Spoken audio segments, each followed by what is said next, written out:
এটা হচ্ছে আমাদের ফ্যাক্টরি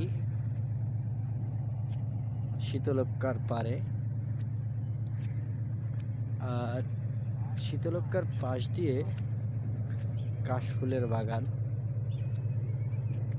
অনেক কাশফুল। এই হচ্ছে শীতলক্ষ্যা নদী, আর ওপাশে হচ্ছে আমাদের ফ্যাক্টরি। আমরা রোজ এখানে আসি, আর বিকেলবেলা অনেক বাতাস হয় এখানে। শীতলক্ষ্যার নদীর ধারে অনেক বাতাস থাকে, আর বাতাসটা হয় ঠান্ডা।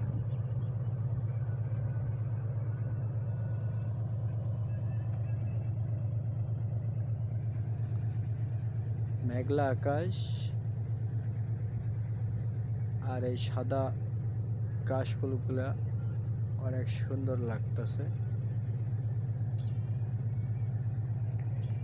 শীতলক্ষ্যার পানি অনেকটা বাড়তি,